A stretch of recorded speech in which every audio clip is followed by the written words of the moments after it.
Hello, my name is Deirdre Holmes, and I would like to present my design project.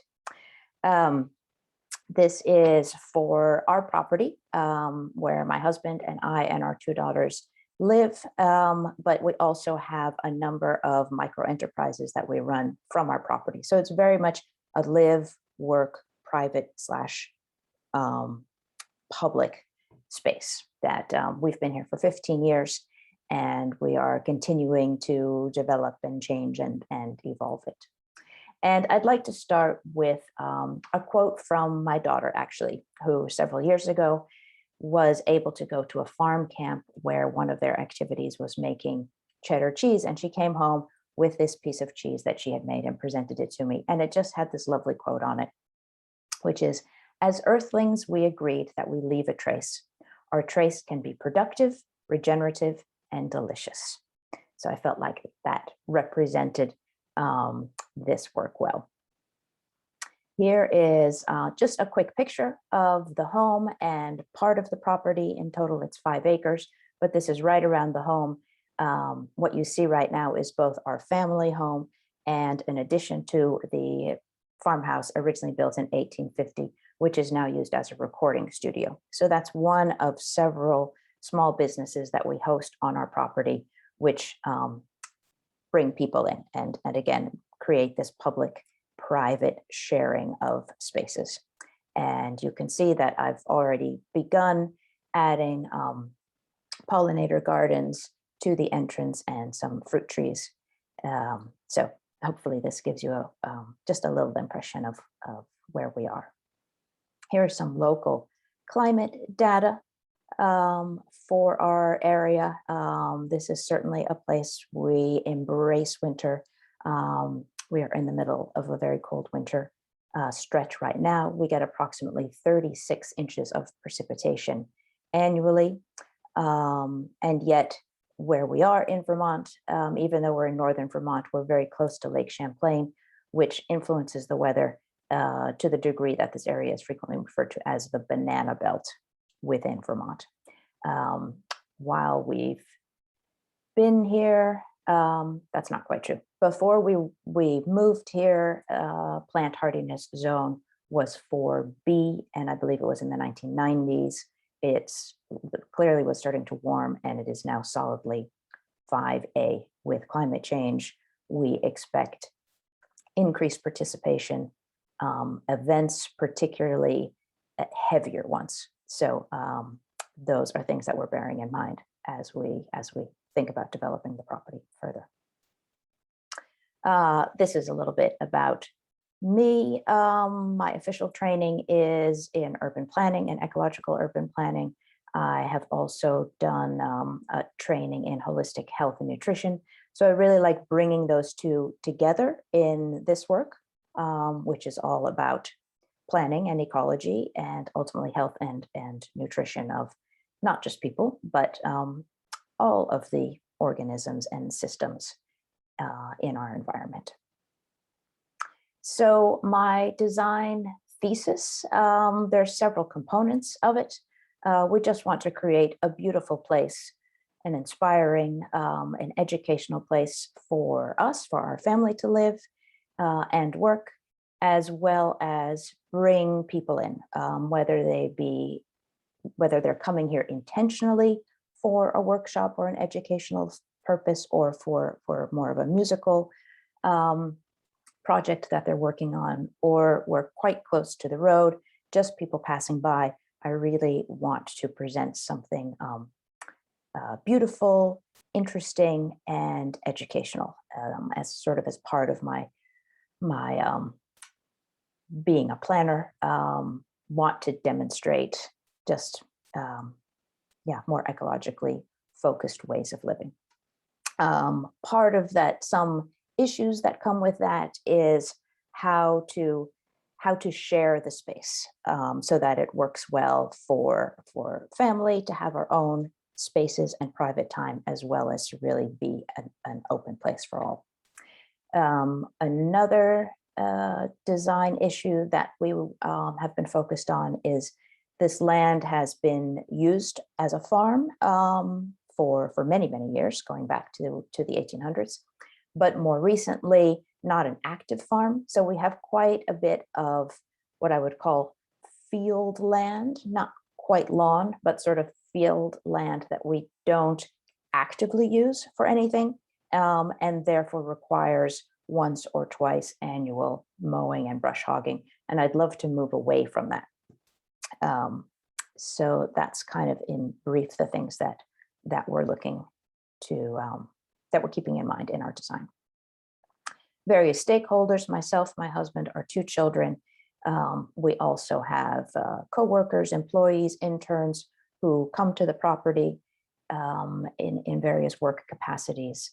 We have musicians that we work with, clients, but also guests. At this point, it's just been personal guests, sometimes international musicians. If we're working with them, we'll stay here. But I'd like to develop opportunities for more guests, whether it's on the Airbnb app or not, or HipCamp, but some capacity for guests to come through and stay with us that way. Quick history of the site. I want to acknowledge that this was Abenaki traditional land and still is, and that we are honored to be able to be here, and I'm committing to stewarding it with as much honor and respect as possible. And I've really enjoyed learning about traditional Abenaki land care and foodways, and will continue to do that and then incorporate as much of that as I can. We have evidence of first European settlement here, a deed that indicates a sale of the property in 1831. We've been here for roughly 15 years, and we purchased the property from a couple who had established the recording studio as an extension of the farmhouse. So music has been made and produced and enjoyed here for many, many years now, and we're thrilled that we can be able to continue that. We've been adding events on the property, concerts and musical celebrations. And the past two summers, the past two COVID summers, one of our daughters who is studying theater has essentially taken that over and produced two musicals on site here, outdoors, distanced, COVID safe, but really fun to have her pick that up and continue that. So here is a base map. You can see in the purple area, I've tried to mark the more active public portions of the property, whether they be for events or our office space and recording space. And then we have a row of maples that was here when we arrived. So we have a sugar bush, and we tap maple trees and use maple syrup year round from that. I've already installed an orchard. Primarily, the idea is for cider making, and then perhaps as well cider vinegar and brandy, our hopes. We have lots of vegetable gardens, some already installed windbreaks. I've definitely learned farmers in the 1800s had a lot of knowledge that obviously was very important to them, but I feel like we've lost in the process. So the establishment of windbreaks, for example, trees planted for firewood and for fence posts, buildings facing south to get as much warmth from the sun, elements like that I've really enjoyed being able to identify on the property. And obviously we want to maintain and even enhance and encourage those things further. One key thing to point out is the fuchsia line and then rectangle in the northern part of the property. That is our septic system. And that it has just been really important to we have to keep that clear. And so what I've been working on recently is actually removing some trees from that area because we don't want the roots to get in and damage that system. Here is a quick map of zones. So there's the most private family zone, our gardens, back deck areas for us to sit, but that extends also to where we go during the day for our work areas when we work with clients on music projects, and then further expanded to orchards, gardens, the sugar maples, which varies obviously seasonally, and public event spaces. And then the blue on the two perimeter sections, I'm really looking to rewild. These are some of the more open field areas from when this was a more active farm and there were animals and there was haying. We don't do that to that degree. So I'm really wanting to welcome back the forest, which wants to be here. Vermont was fully forested before sheep in the 1800s came and encouraged probably more clearing than ideal. I also want to mention I've had the opportunity to work on 2 permaculture projects in the community, which has really been wonderful. They're not on this map, but I do sort of feel like they're zones of my work. One is an edible schoolyard project at the town school, and another was developing a permaculture landscape for the town library. So I sort of see those as zone 6 in my work here. Here is a chart that I made of needs and opportunities. This helped me organize my thinking and organize my work throughout the various zones. Here, a sector overview. The wind very dominantly comes out of the west, really year round. We always look west to see what the weather is going to be. So that's the wind that comes across Lake Champlain. But there's already a windbreak in place for that, thanks to previous farmers. So there's more work that I can do with that, but I feel like we were given a property that was already in pretty good shape. Solar comes from the south, which we try to use as much as possible. We've installed solar panels to make the property and all the operations net zero. Would like to do some more with solar. Water, we're very fortunate. Again, how this building was placed, there's just a little bit of a rise. We're right there, so water naturally flows away from the building, and yet not too rapidly. I'm aware of erosion in a few places, but it's really not very serious. We're blessed with views of mountains in 2 separate directions, as well as a small river to the east. Again, we're able to work from home, be our own bosses, have our own projects. So we've got wonderful infusions of cultural engagement, but it also helps pay the bills. We do have a lot of wildlife, both wonderful. We enjoy that they come, but sometimes they come a bit too close. So we do have to bear in mind that we have ticks that we're trying to work against. We also have rabbits, deer, and woodchuck that will help themselves to sometimes areas where I don't want them. So working on that. And then we have numerous invasive species, which are quite prevalent on the property that I'm working to eliminate. Buckthorn and poison parsnip are 2 examples that keep us quite busy to try to eliminate those. Resources, I feel like I've mentioned quite a few already so far. This place feels very, very resourceful in all sorts of capacities. The trees that we were provided, the soil is very rich. We're really in a wonderful community. We have beautiful views and access to nature very close by. The blue arrow pointing north indicates just a very short walk down this dirt road leads to town maintained trails, which is beautiful walking as well as cross-country skiing in the winter time. And the river to the right of us kind of bends, and those trails connect to the river. So that's a fantastic asset to have so close, and we'd like to share that with visiting guests. The water systems, again, we're very near Lake Champlain. So in the Lake Champlain Valley, this just gives you an oversight. The other side of the lake is upstate New York, and then Vermont is on the right side in this photograph of the lake. Here, a little bit closer in, our property, Google has it marked here as Lane Gibson Recording and Mastering. So that's the precise location of our property.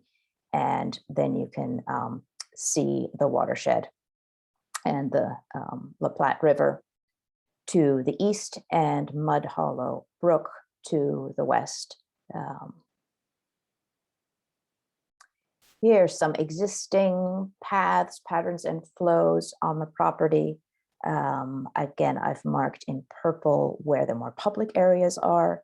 A newer public area that we developed over the summer is the one here on the corner on Plouffe Lane. That's where my daughter put on the musical Xanadu, and it worked really very, very nicely to do it that. So we're going to keep that place there. It's almost like a little natural amphitheater.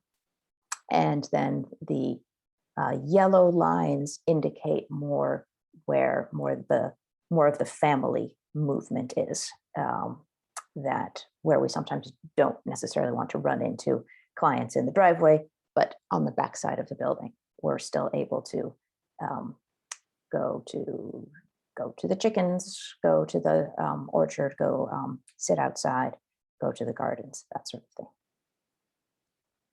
Here is a map of where some of the plantings that we already have are located. Then this series I'll go through very quickly, but I wanted to add, because in connection with the library permaculture design project I made this presentation of fruit and nut trees that work well in Charlotte. And that's really an interest of mine, to add as much fruit and nut trees on our property, but also to really promote it in town. If you're planting a tree, why not plant an edible tree? So these are various varieties of trees that I looked at that all would do well in our climate. So fruit trees, fruit vines, all sorts of fruit berries that do well here. A few other perennial fruit, rose hips, rhubarb, and annual fruits and nuts. Of course, this list here could be even longer, but here are some annuals that do very well here. Nut trees that I've just started working with. I feel a little bit more familiar with fruit trees and how to care for them and how they do well, but lots of nut trees that would make a really nice complement. And then some additional opportunities once you start planting trees for intercropping and polycultures, guilds, very common within permaculture.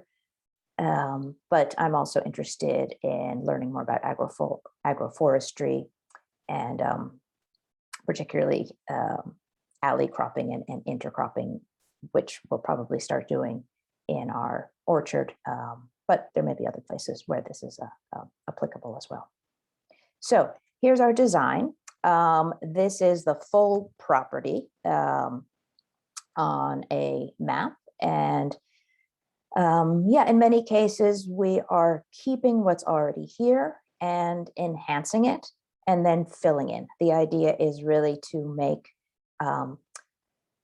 all of the land as productive as possible, to do as much as we possibly can on our 5 acres, overlaying functions, collaborating, connecting, those sorts of things as much as possible. So I have here an orchard I've mentioned. This is a key component that I put in 4 or 5 years ago already. It was quite a large project, but just, yeah, very thrilling to use this field more productively. And my primary interest is making cider, sweet cider, and then as well as hard cider. And my husband and I are talking about then also developing apple cider vinegar and brandy as well. So this is, the trees are not quite ready for that degree of production yet, but we are looking forward to that in the next coming years. Here is a picture of the orchard at this point. You can see we have 30 of these smaller trees, and we definitely have a lot of deer. So I've given them all one of these protective deer cages. And I do mow the fields to access it and weed around them, but put the mowing off as long as I possibly can. And this is just this beautiful field that has grown up. And I did invest in an electric mower. So I'm very happy when I mow, there's no fumes, there's no exhaust, and I can charge it on our charger, which is powered by our solar panels. Here is a slightly different view of the orchard. You can see the apple tree in the foreground here is starting to produce some apples. But again, we're not quite at cider production stage yet. And then you can see the row of sugar maples in the background there, which in the fall also produce this beautiful foliage. So here's a quick drawing of the row of white pines, which were here. Thank you, previous farmers who lived here. It's a very important windbreak. And then the orchard that I've installed, and then the row of sugar maples, which we also inherited. Bees, bless them, arrived. A swarm of bees came here last summer and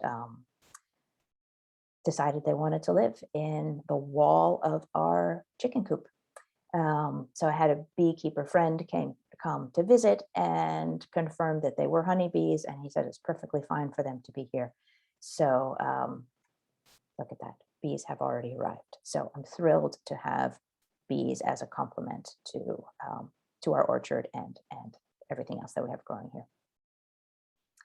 Here is a more detailed design of what we have in mind. So really, again, like just filling in the open spaces, trying to eliminate lawn and areas that require mowing as much as possible, fill them in with edible plants and pollinator plants. And then, yes, my interest is particularly in fruit trees, maple trees, as well as creating spaces for people to gather. So in the top of this map here, next to the orchard, we have sort of our established event space. We have a fire pit there. We've hung up a large screen on the north side of the barn. And so I tried to add a little bit of suggestion of seating there. So particularly during the pandemic, we've been showing films outside and inviting people over, bring a picnic dinner and just gather there. When it gets cold, we build a fire. It's just a really nice open space, which will maintain that way between the orchard and the row of maples. And then in this area here, this is the new public space that we created over the summer. People can come in and park here on our neighbor's property. And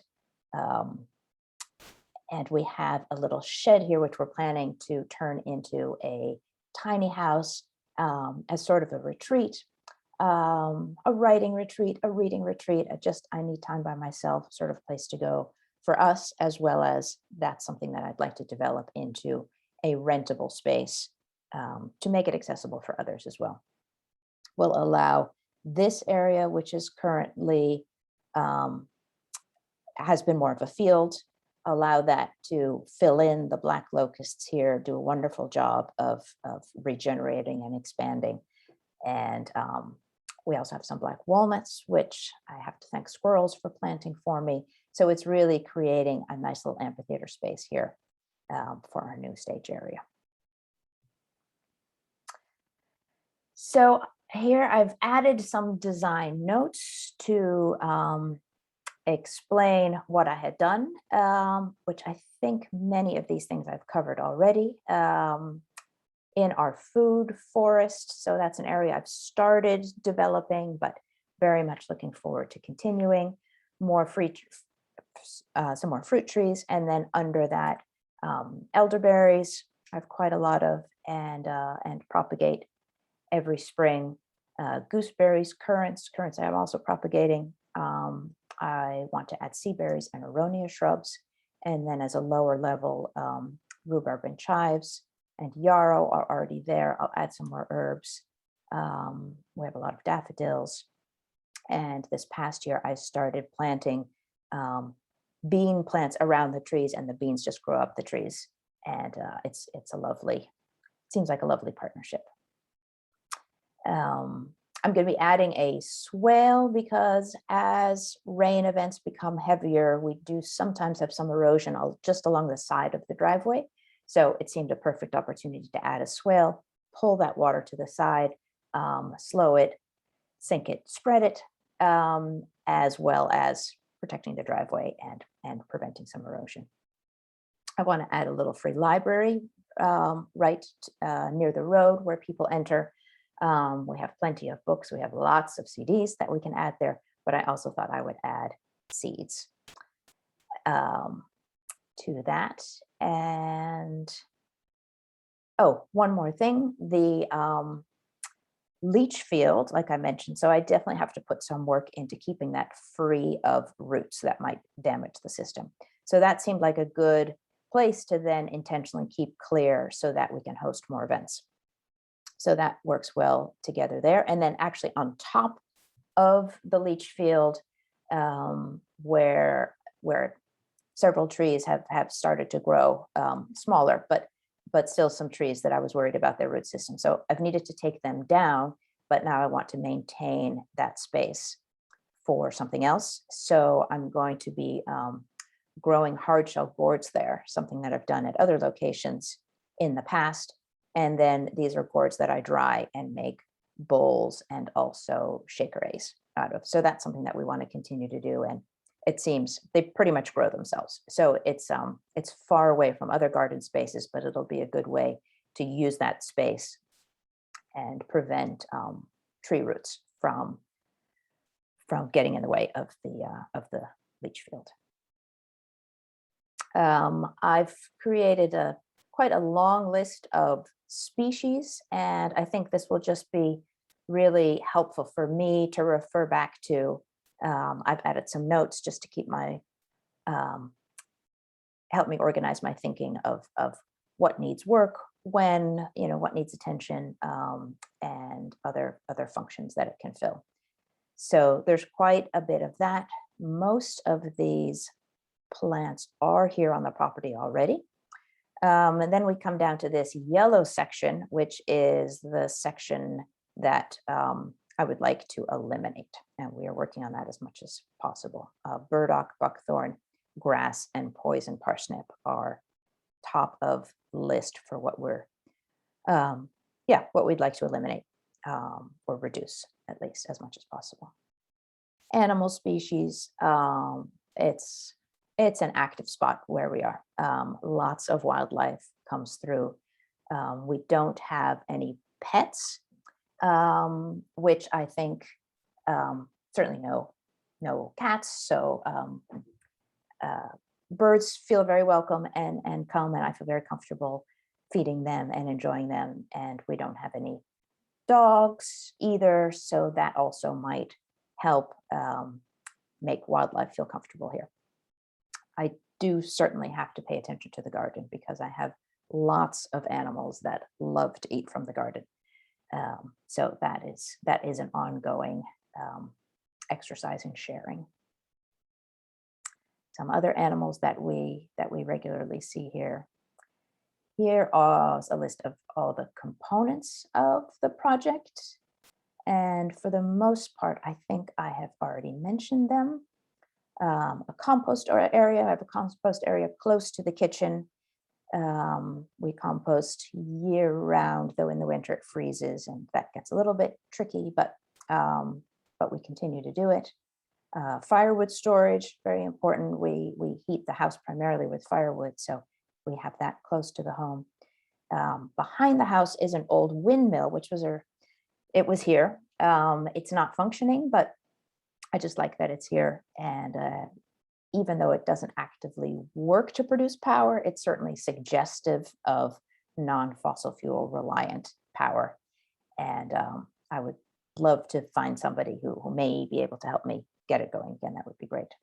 We do have solar panels for all of our power, intending on adding battery storage as well, with the intention of having buildings, events, cars mowing, and also the businesses all be able to be net zero. Here is a diagram of all the interconnections. After this course, everyone's very familiar with how very integrated elements of a landscape can be. So it gets a bit busy almost with all of the interconnections, but a good exercise to just emphasize that point.